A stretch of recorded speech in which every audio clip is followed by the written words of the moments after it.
Welcome to Seller Sessions. I am your host today, Sharon Evan, and today I am super excited to bring on Meghla and Margaret from India Sourcing Network. Thank you both for being here. How are you? We're doing great. Thank you so much, Sharon, for having us. Meghla, everyone knows you. I don't think there's anyone that doesn't know you. Margaret, I'm sure many people know you, but for those that don't, we'll start off with a quick intro from you. If you can just let everyone know who you are and a little bit about your background, and then we can start moving to Meghla and get into the subject. Right, well, look, I'm Margaret Jolly. I actually live in Australia, just out of Melbourne, and started, my e-com sort of, I suppose, journey back in 2017, early 2017 in sourcing from China.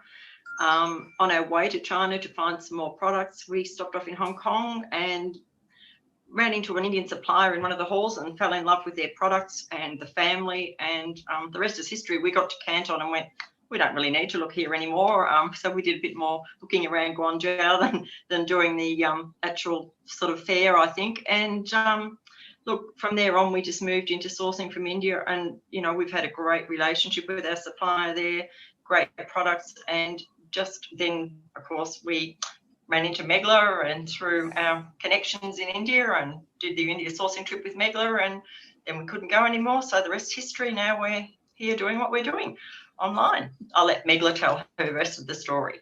Amazing. Meghla, if anyone lives under a rock and doesn't know who you are, can you do a Yes, definitely. So my background is in sourcing. I've been in the sourcing industry for 20 years. I worked in India, in the Philippines, in China. I actually lived and worked in China for almost 10 years. And I've been in Singapore for 6 years.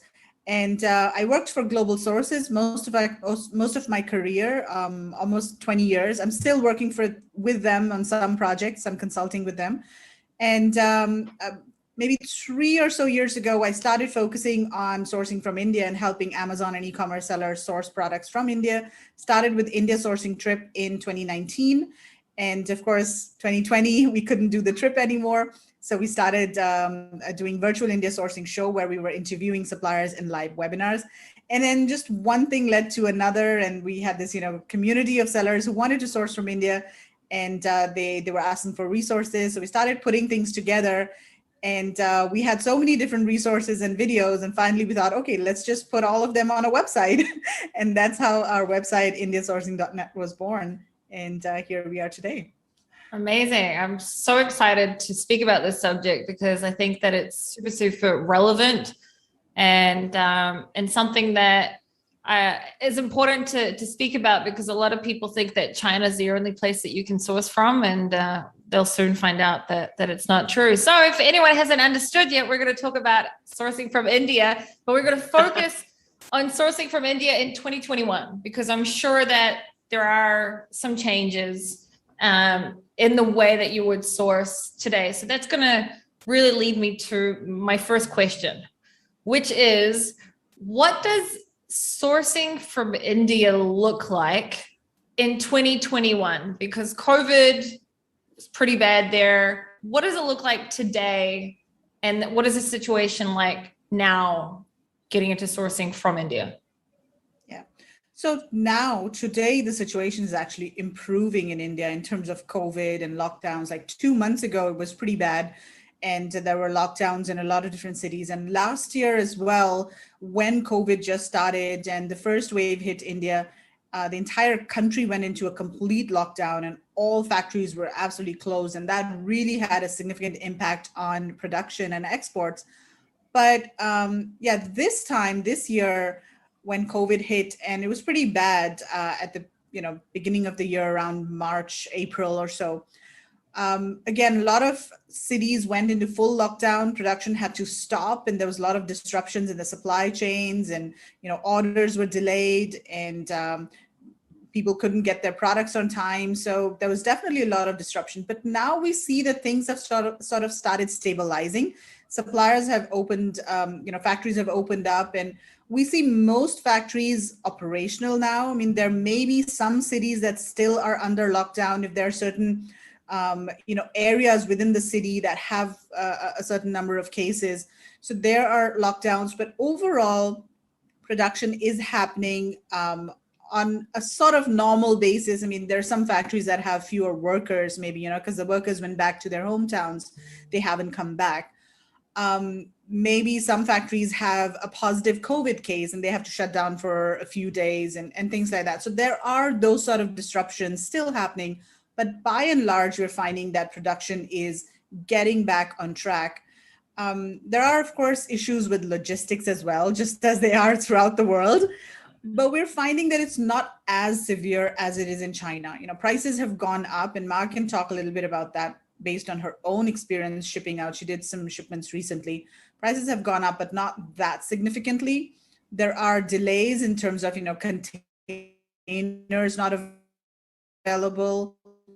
But again, the waiting times and all are not as long as they are in China, just because most of the production or most of the exports or most of the trade happens from China, but India, doesn't have that much of congestion or traffic. So Mark, do you want to talk a little bit about your experience with logistics and also just general production?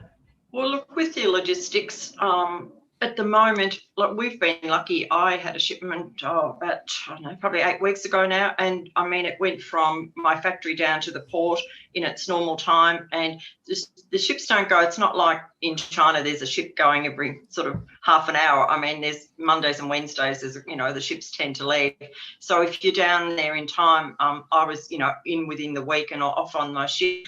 And it's something that, so people understand, you normally wouldn't ship into the west coast at all. When if you're going from India, you would go into the east coast, because the ship will actually go the other way through the Suez Canal, which is 22 days if you go from sort of Mumbai into New York. So that's the way that you would ship. So I had just a slight delay at the port in New York. Normally it's in the same day and checked through, but there was a bit of congestion with trucking. They were, we were waiting and had a few delays. So I think it took us about 4 days to get from the port to our 3PL, which is a little bit longer than normal. But I can't complain. And we have a preferred shipper that we use, and we were actually on a call with her last night, and she said there's slight delays with containers, but nothing, like China at all. So really, I don't think, we're coming up to the busy time. So, and I've got another shipment sort of nearly ready. So I'm dreading asking, number one, how much it's going to cost, and number two, how long it's going to take. But I don't think, I don't expect much more than an extra week on my shipments. And I think because the ports move a lot quicker, because the more that's coming into China, it's going to get worse and worse, I think, on sort of the sort of west coast, whereas it's not as big a amount of shipments coming in with goods. So I think we should be okay, hopefully.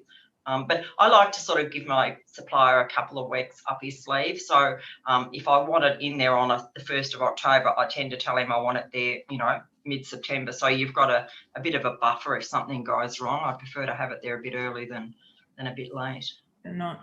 So I've been sourcing out of China for most of my entire adult life, really, for about 17 years, and on and off in different ways. And I feel like I've got that honed down, but I've never myself sourced a product from India. I've had clients that source from India. Some of them are also your clients. And I've heard amazing things. And if, like every single place in the world, I've also heard not amazing things. But if we start from the very beginning, today, what type of products or categories make sense? Because there are some things that I don't think anyone can compete on China, like toys and things like that, right?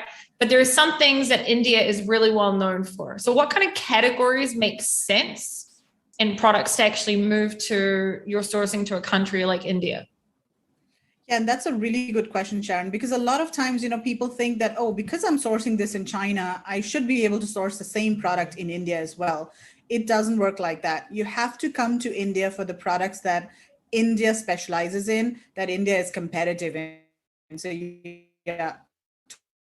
toys, China is really good for toys. You have to go there, you'll find huge variety. Another one is electronics. India does not do electronics or, electrical kind of products. Those are all China. So one of the really good categories that are Amazonable from India are products made out of wood. So for example, a lot of the home decor items or kitchen items that are made from wood, those can be procured in India for really good rates and really good quality. Most of the wood that's used in India is mango wood, which is very sustainable. It's a low-priced wood, but it also has a very beautiful grain, and it has a very luxurious kind of feel, but it's not very expensive. And it's sustainable because the mango tree is actually grown for its fruit, and then when it completes its life cycle for like 12 or 15 years, that's when it stops bearing fruit. Then it's cut down for the wood, and then in its place they grow more mango trees. So it's not like they're cutting down forests for this wood. So it's very sustainable wood. And the other category is metal. So there are lots of different types of metal products that are made, aluminum, brass, and let's see your mug. There we have it. Meghla sent me with the coaster, with the wooden coaster. Yes. I use it all the time. You guys may have already seen it in some of my videos. Sorry, continue. Yeah, so metal is another product. And you have things like bar accessories and, of course, these Moscow mules and all sorts of different kitchen products. A lot of these products are handmade. So for example, the mug that you have, that's a hammered finish, and that's actually done by hand. It's sort of a skill that these artisans have in the country that has been passed down from generation to generation. And there are literally families that specialize in certain kinds of materials. So those are two products. And you also a lot of apparel and fabrics coming out of India. In fact, apparel and fabrics, they're India's top exports overall. So they're not only for we've got a show and tell here. Yes. Ignore the pot. This macrame, they're beautiful macrame. Hey, this is also from India, right? Yes. Sorry, continue. But yes, you were talking about fabrics and stuff. The macrame. Yes. So macrame, of course, that's very, very popular nowadays, and especially for Amazon sellers. But we also have a lot of apparel. So like normal, regular, shirts, T-shirts. There's actually a city in India called Tirupur in the south of India where there are, I don't know, like 15,000 or something different units that actually produce these, different types of apparel and fabrics. And they mostly specialize in knitted wear. So there's like, socks and underwear and all of the T-shirts, and they're huge, massive factories, and they're also smaller that they're doing this. So the city is basically just specialized in this industry. There's organic cotton that's doing really well nowadays, and especially for Amazon sellers. So whether it's garments made from organic cotton, whether it's things like furnishings, bed sheets, aprons, you name it. A lot of people are experimenting with organic cotton. And India is actually the largest producer of cotton in the world. India and China are actually number one and number two. In certain years it's India, certain years it's China. But there are in fact more GOTS certified organic factories in India than they are in China. So organic cotton is another huge category. You'll get good prices because labor is cheaper in India. So whenever you have a product that is labor intensive, it's better to source it from India because overall labor is cheaper. And labor is getting more expensive in China, as you probably know, Sharon, right? Over the years, overall production costs have been increasing in China, specifically labor. And this is also why a lot of the bigger brands have been moving their low-end production specifically of apparel to countries like Bangladesh and Indonesia and Mexico and Thailand and Sri Lanka and India and all of these places. So if you have that kind of a product that's low value but requires more manual work, then it's better to source from India. Then some of the other categories are genuine leather. That is huge. And you have all sorts of things from garments to bags, shoes, equestrian products. India is really good with that and competitive too. Then you also have things like glass, ceramics. There are some companies that make fine bone china, like very, very high quality bone china. And another category that we see increasing very, very fast for Amazon is eco-friendly. And of course, it's a very broad and loose term, but there are certain companies that really specialize in eco-friendly products that are for example, there's this company that makes bags and other types of fashion accessories that are produced from plant-based materials. So they are cork leather, cactus leather, pineapple fibers. So all of these materials are very eco-friendly. They're sustainable. They're made from natural materials. And they're a really good replacement to genuine leather, which some people think are not, is not very, Yeah, and, I don't buy anything made out of genuine leather because I don't want an animal to have to, die. So that's good creepy that you're wearing the skin of an animal, right? I mean, like a leather jacket or something. I could never get that. But so the passport holder that you got, Sharon, for example, in the gift box that we sent you, that is made from cork leather. Now, cork is basically, I don't know if many people know this, but cork is made from, or it comes from the bark of a tree. And this is the actual cork. Ta-da! What does it feel like, Sharon? Doesn't it feel like soft and a bit spongy? It doesn't feel like cork. It feels like nice and smooth. That's lovely. That really. Yeah. So this is actually made from the bark of a tree, and it's the material is imported from Portugal, and then it's processed in India. So these kinds of products we're seeing really gain popularity, and the packaging is also very eco-friendly. And then there are other things like jute, or jute is again a very eco-friendly fabric and a fiber.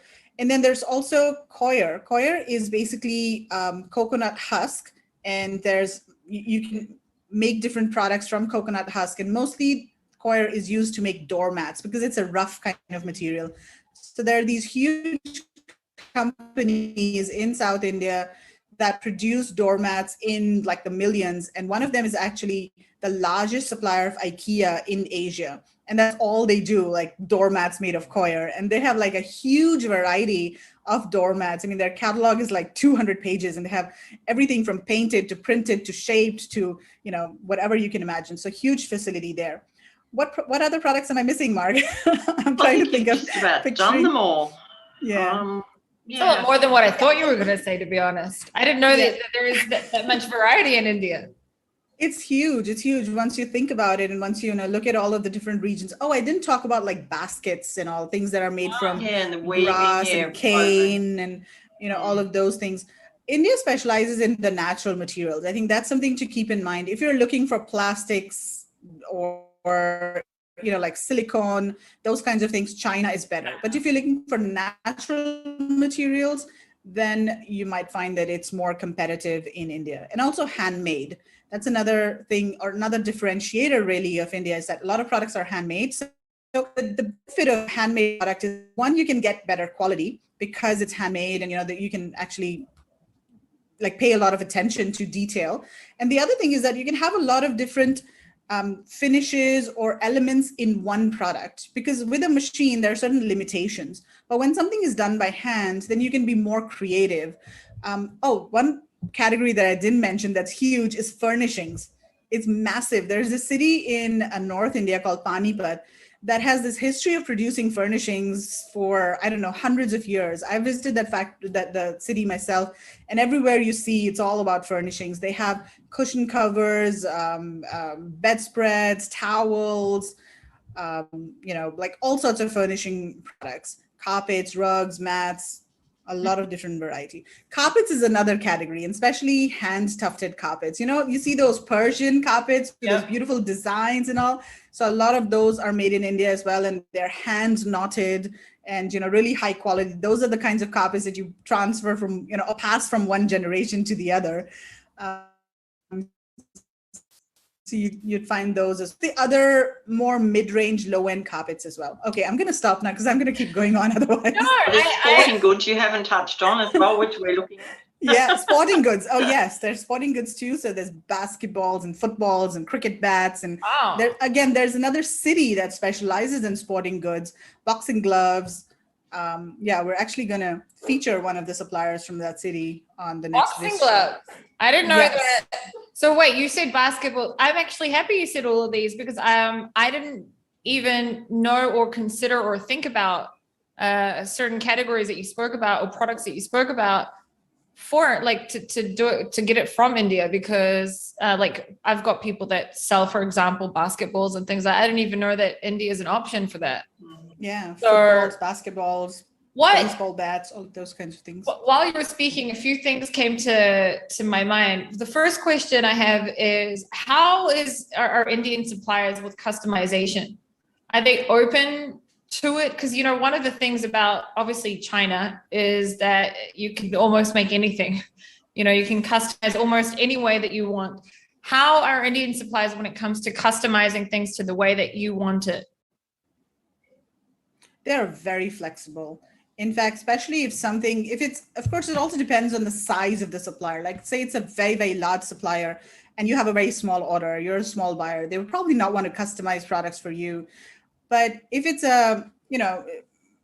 a relatively mid-sized kind of supplier and you're an Amazon seller that has, like a decent amount of volume, then they're very, very open to customizing products for you. And in fact, they prefer that because that's what they really specialize in, OEM. So they focus on the production and they expect you to actually give them the design and, your specifications. And Marg, you can talk about that as well. So. Yeah, look, I find like our supplier, we actually were over at the factory and I was walking around and just in the showroom looking, what else can we do? And I seen this product and I said to him, oh, I like that, but could we maybe make it a bit different in this shape? And then could I have this stand made out of metal? And I didn't realise, but a couple of these little men came and stood beside us and listened to what I was describing. And about half an hour later, a little man runs up beside me and he's got this rough metal stand that I wanted. Is this what you want? And I'm going, wow. Like, so within half an hour, without even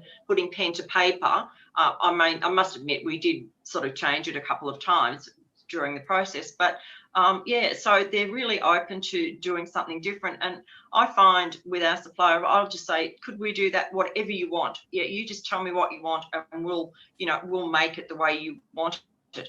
It's never a problem. It's not like, and I think it's because most of the things are handmade.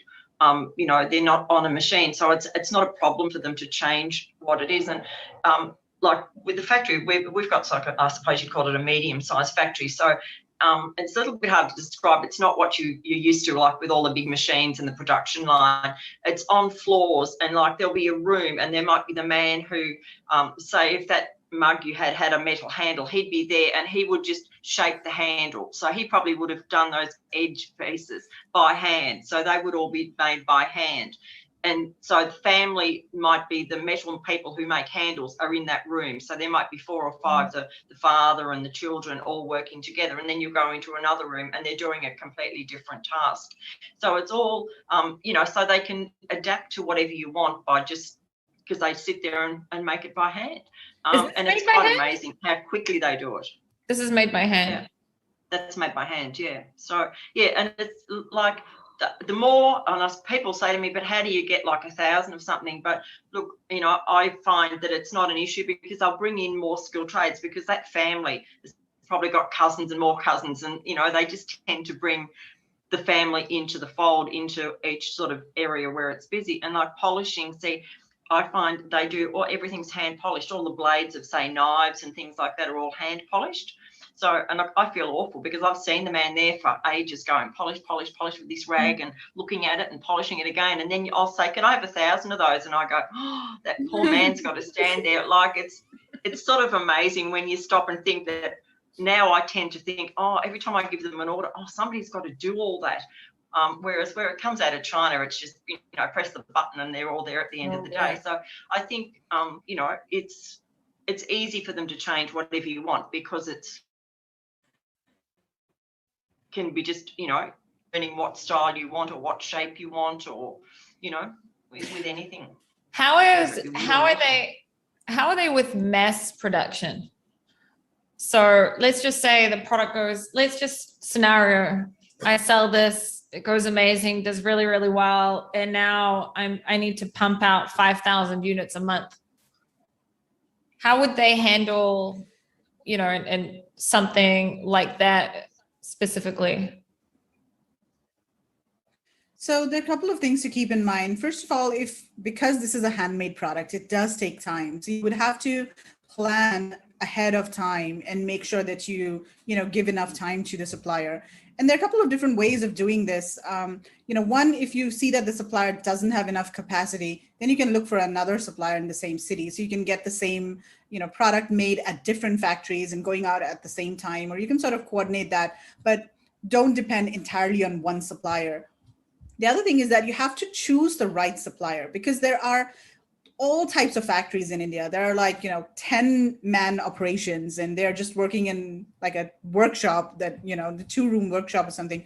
But there are also really large factories that have a huge buildings and multi-story facilities and all of the equipment, and everything is done in-house. So if you do expect to scale, or if you are sure you want to scale, make sure that you're choosing the right factory that has all of the facilities and the ability to scale. So that's really, really important. Make sure you have the right factory. And then lead times, I think, are typically long for handmade products. Of course, for things like maybe fabrics and all, it may be shorter, but and it also depends on how important you are for the supplier, because it's not like they're producing only your product for the 3-month lead time that they have. They have other orders as well. But if you are an important enough buyer for them, if you are placing significantly large orders, if you have a really good relationship with them, then we'll prioritize orders. So typically it takes, anywhere from 8 to 12 weeks if you're placing like a significant order of, say, 1,000 pieces or so.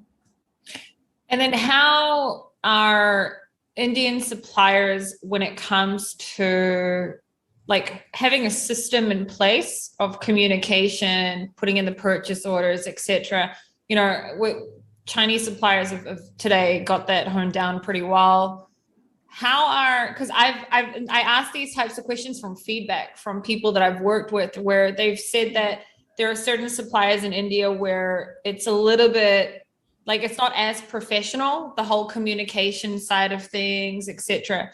So, I mean, as a whole, from a bird's eye view, how are Indian suppliers when it comes to having those systems in place, when a purchase order comes in, etc.? Communication.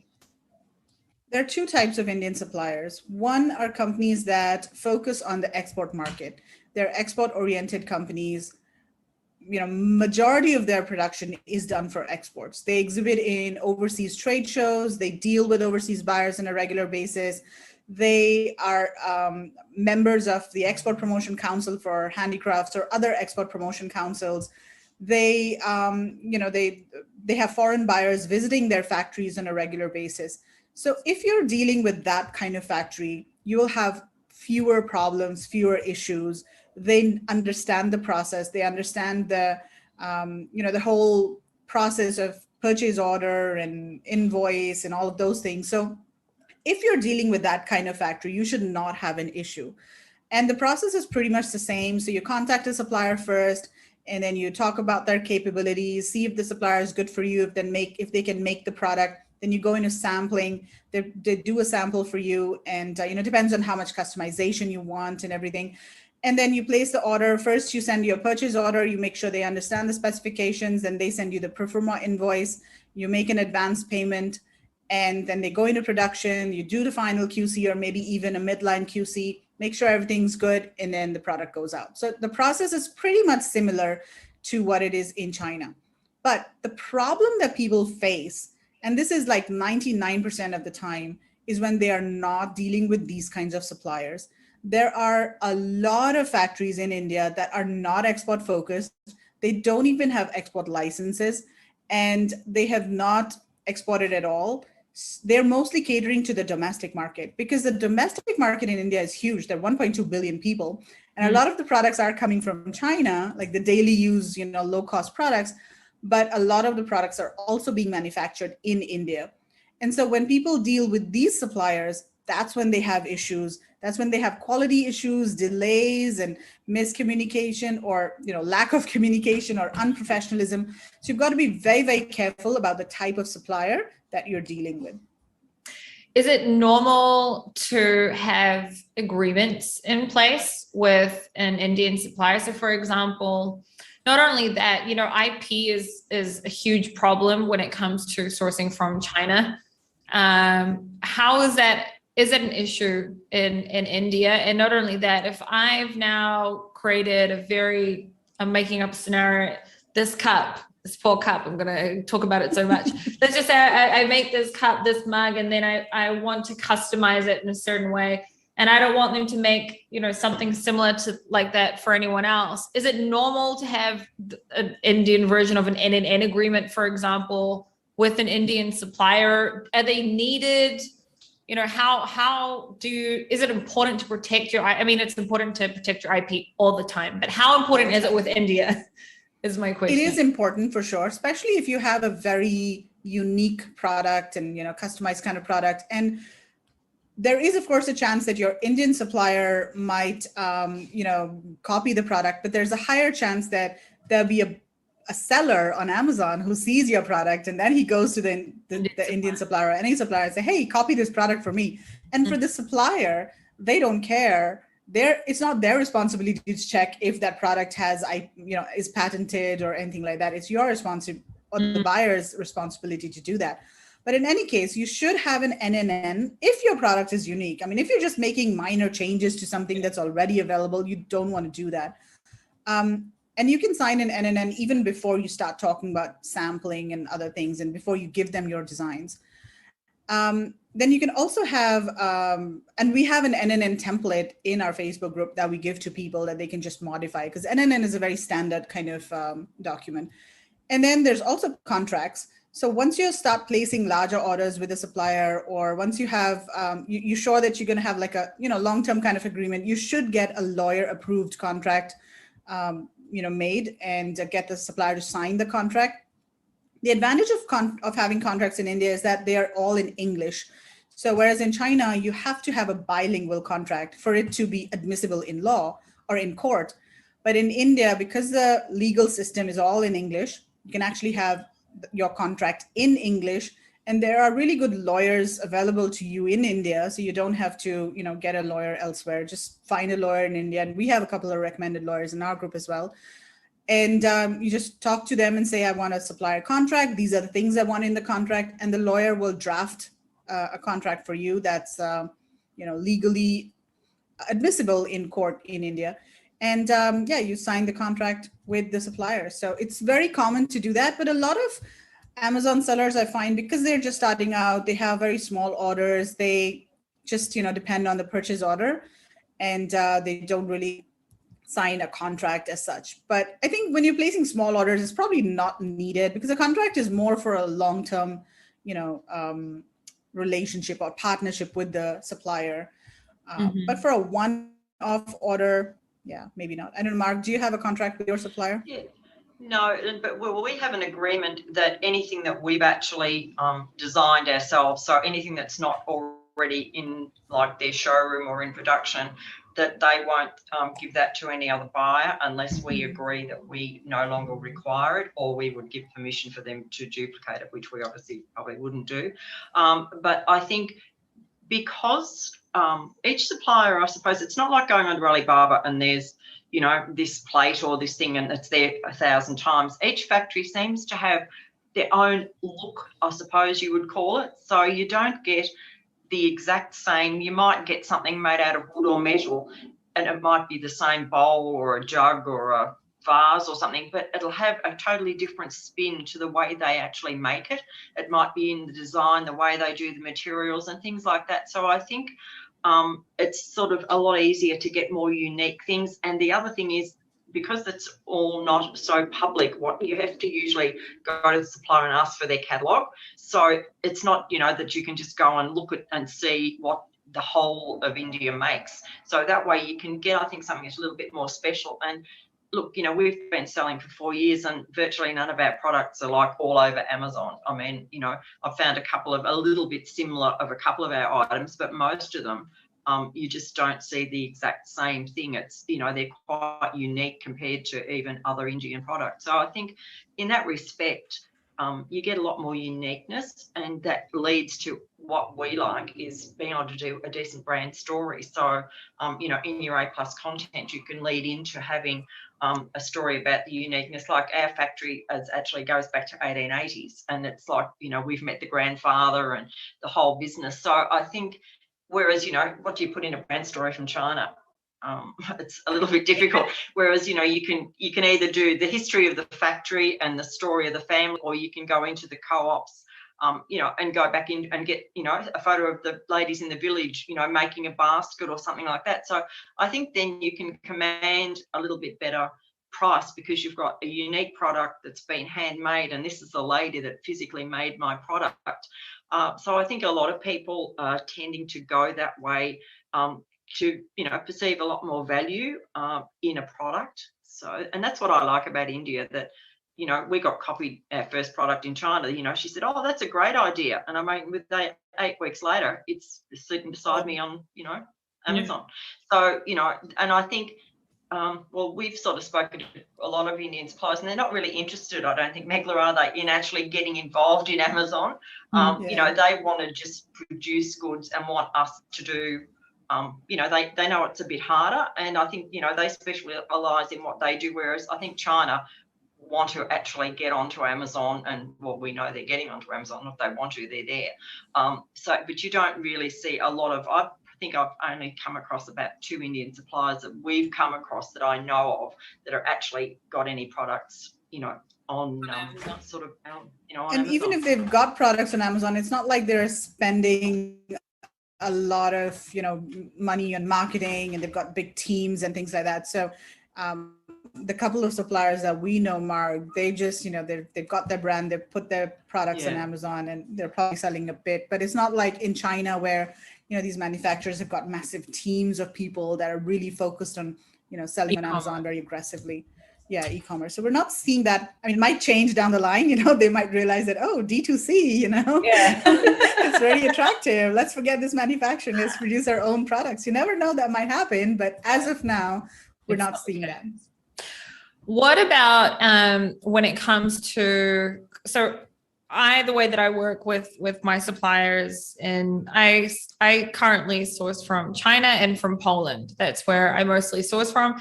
And when it comes to when I talk about agreement, so I said NNN, but for example, in a purchase order agreement, etc., I always say it's extremely important to have clauses in there. For example, what happens if they don't make the product on time, delays, etc.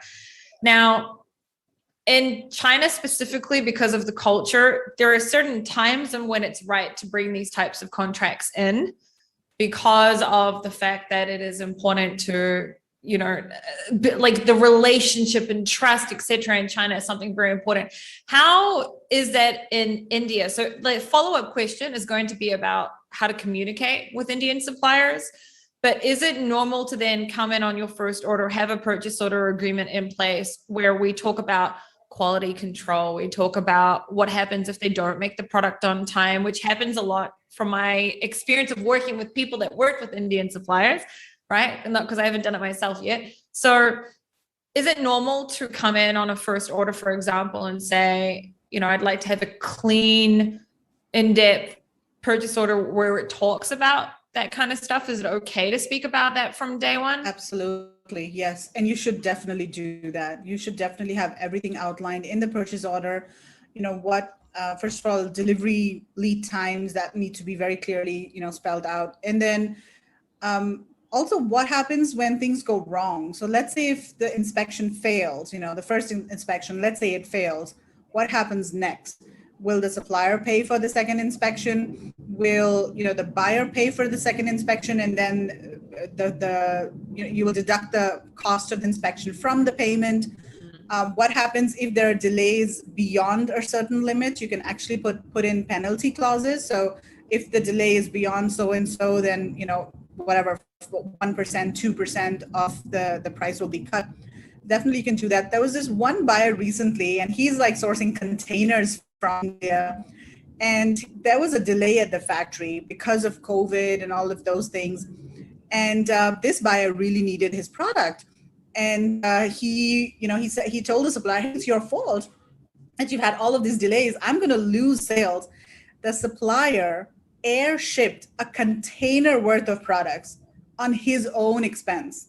Wow. And of course, this is a really big buyer for the supplier. So, you know, they're doing this. They won't do this for, you know, everybody if it's just a one-time buyer. But if you're a significantly important buyer, they will go to extreme lengths to, keep the business, keep the relationship going.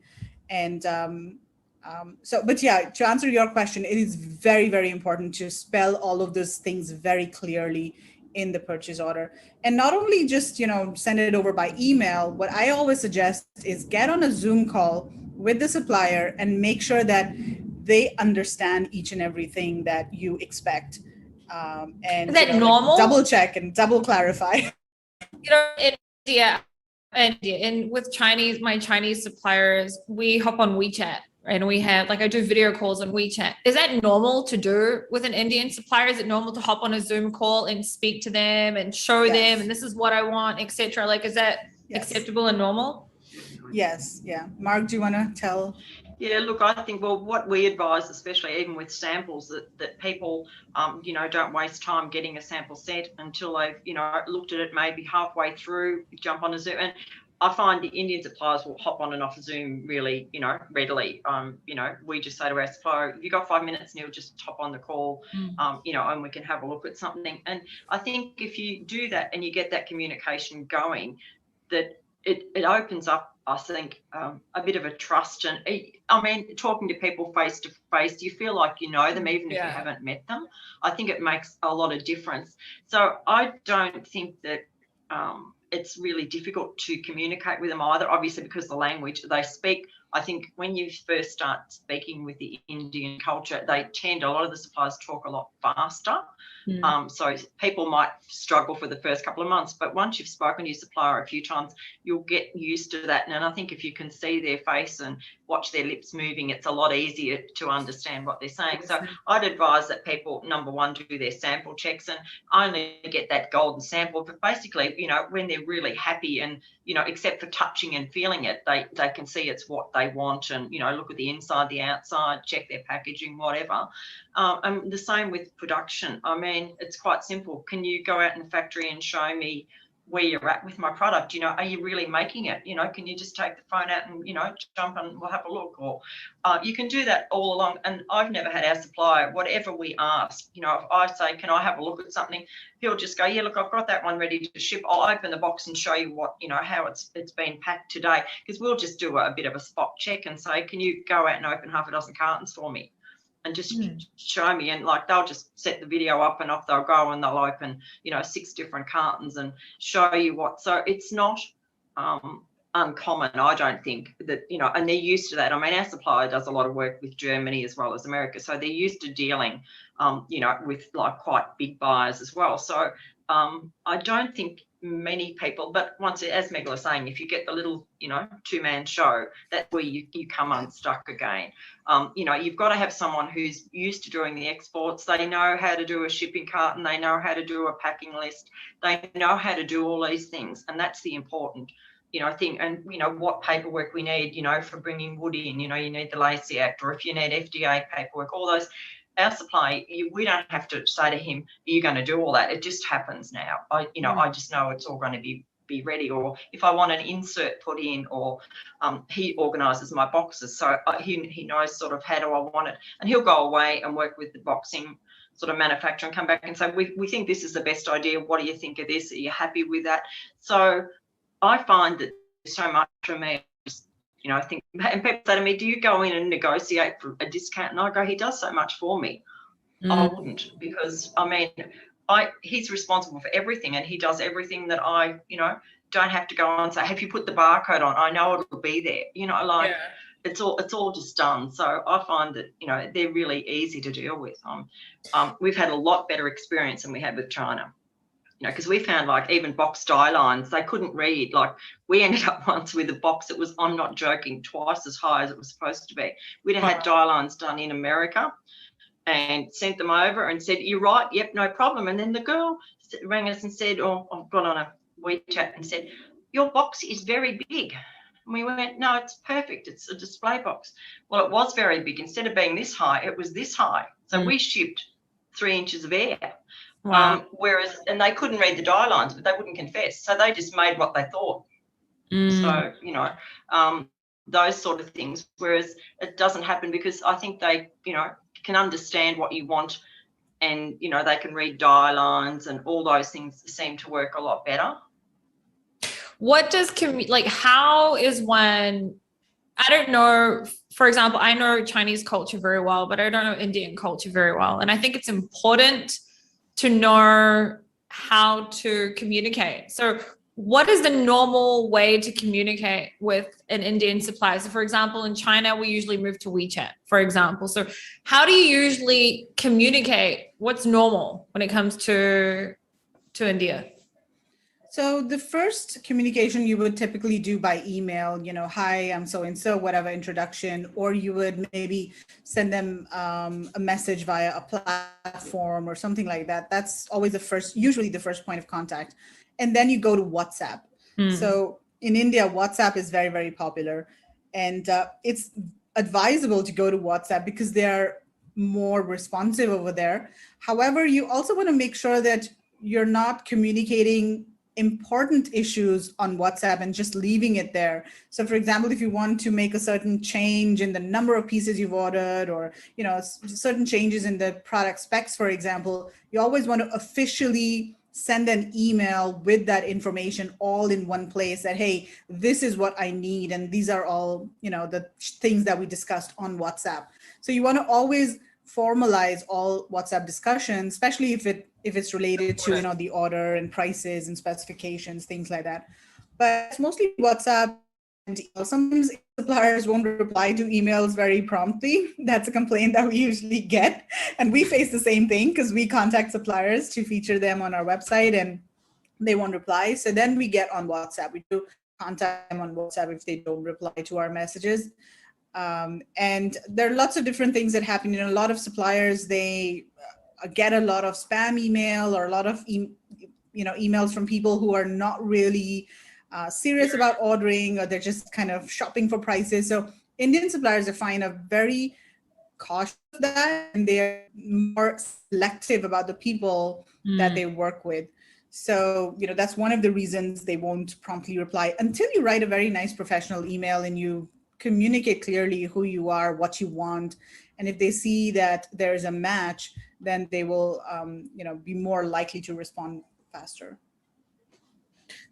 Cool. I mean, I think that I have a lot more stuff that I could ask, but I feel like I don't want to, I'm also conscious of your time. So let's talk a little bit about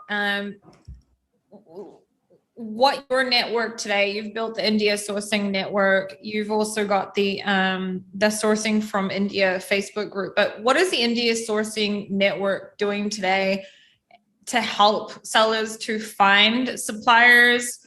And what is it that you guys do today in your network? Right. So first of all, India Sourcing Network is a platform that provides everything e-commerce sellers need to source from India. So that's how we've built this platform. It is a one-stop shop for any kind of service or anything that you might need to source from India. So starting with information, I think when I started doing the trip or started working on the trip in 2019, I realized that people did not know what to source from India, how to source from India. So I spent like the last 2 years just talking about this and educating people on how to source from India. So we provide a lot of information. We've got a free guide that people can download. We've got a blog. We've got a workshop that's coming up, India Sourcing Workshop. So a lot of information. Then we have connections, and we provide connections to, of course, vetted suppliers. So all of the suppliers in our network we check for 3 things. One, that they're a legitimate company. So we check that they have, paid their taxes and they have their GST numbers and everything.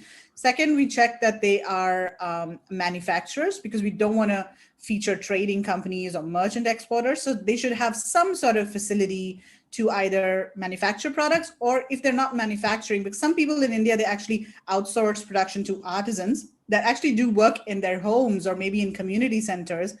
And then some of these factories have finishing and packaging facilities in-house. They should have at least that. And then thirdly, that they're export experienced. So we are very, very particular about the third part, because we've seen so many people get burnt, and they come and complain in the group that, oh my God, I placed an order from so-and-so company and now they can't ship it, or I've got just crap.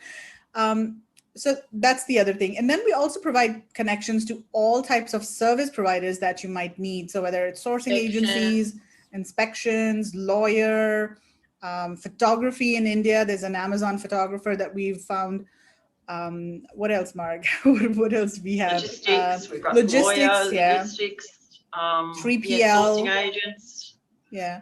And all of these companies are either we use them ourselves, or we have used them ourselves, or they're recommended by other people in the community. So it's not like we're offering a whole list of, companies to choose from. They're just a select few companies that we recommend, and they are tried and tested companies, and we stand behind these companies.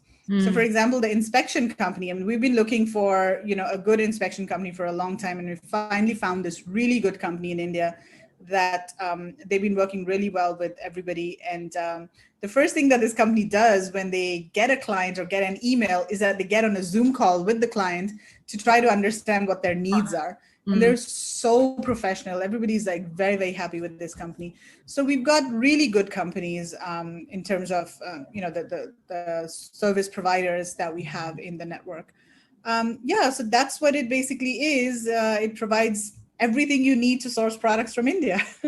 So that answers the question of, if I want to source from India, when I already know where to, I go to you. But the question is, of where do people then find suppliers in India? So obviously the first answer is to go to Meghla and Margaret, go to the India sourcing network.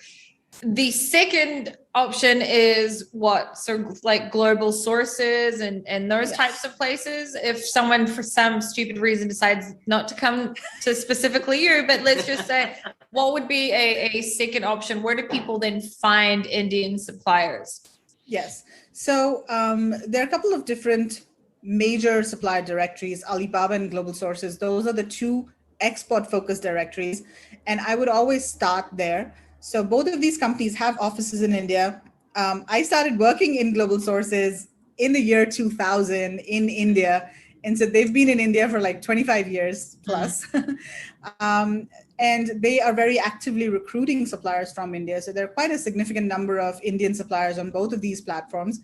And what you need to do is, after doing a search, you need to use the country location filter to find suppliers in these different countries. So always start there. You can also do a Google search and you'll come across suppliers, but you have to, of course, vet them and check them and make sure that they are export focused.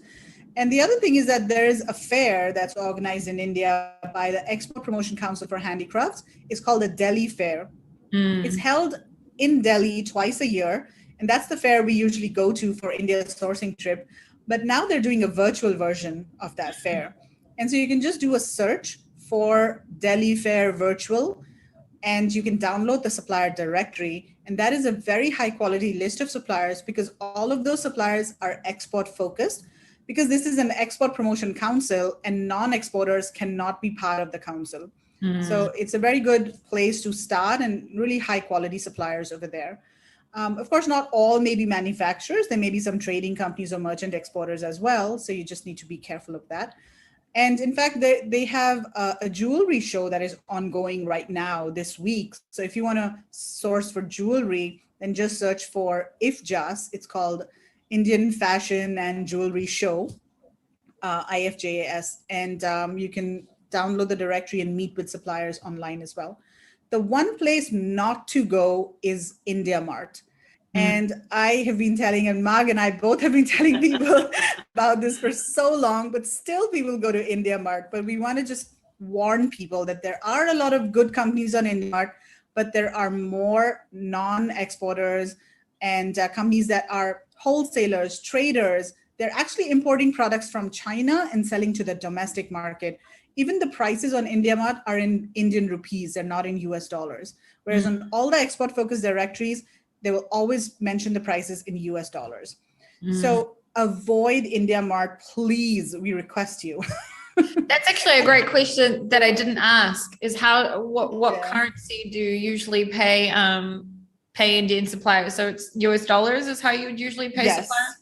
Yes, it'd be US dollars. And that is a requirement from the government, actually. So you can't pay in Indian rupees, because they have to prove that they have received US dollars when they ship the products. And there are also some benefits that the government gives. And for that, they need to show that they have actually received the payment in US dollars. But for samples, you could pay in Indian rupees if you wanted. because that's like a small payment. And I'll just mention this really quickly because this is important too in terms of payments. And we get asked this a lot, like, how do we pay suppliers? And we've recently found this payment service provider called AirWallex, and they are really good to make payments in India, whether it's US dollars or Indian rupees. It's very fast. The service, the transfer fees is very low, and the exchange rates are really good. And they work for all countries, like all major countries: Australia, Singapore, US, UK, Europe. Not sure if they work in Israel yet. Probably not. Not yet, but they're expanding pretty fast. I'm sure they'll be there soon. But they've got offices in India too, and they're going to be, setting up their operations in India as well. So suppliers will also be able to get AirWallex accounts, and then you can do AirWallex to AirWallex transfers, and that'll be really cool. But as of now, we found that that is a really good platform. And we've been looking at this for 2 years. Margaret has used so many different platforms. I have used platforms. So this we found is very convenient, user-friendly, and has good rates. Are you going to, once COVID is over, are you going to bring back the India sourcing trip? Of course. We're just waiting for things to stabilize, and then we're going to rush back. My husband traveled way before we were married. My husband's 8 years older than me, so I was a child when he traveled in India. But anyway, he was in India for a full year. He traveled and he's dying to go back. So if you ask me where he was, I have no idea. I just know he was all over India. But I can't wait for your sourcing trip to come back, because I want to also come to it. So I'm waiting for that to happen. That would be amazing. Yes, you should definitely come. Cool. So Meghla and Margaret, thank you so much, first of all, for your time. We went on for a long time today. Appreciate it. You gave a lot of golden nuggets here and went really in depth. So thank you so much. If anyone wants to join your network or to reach out to you, where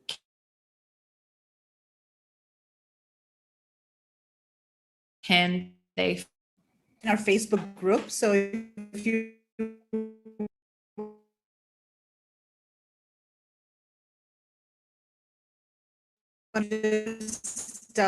Margaret, myself, and Kevin, who's our third partner, and join that group. That's the easiest way. We are available on Facebook Messenger as well. Awesome. And your India Sourcing Network website is indiasourcing.net. .net. Okay, awesome. Thank you so much for your time. I can't wait to bring you back on in a couple of months from now and see how your network is going again. If anyone wants to reach out to me, they can also find my YouTube channel, Sharon Evan. Isabella will be back on Monday, and Danny will be back on Tuesday. And thank you guys again for coming on. Bye, everyone.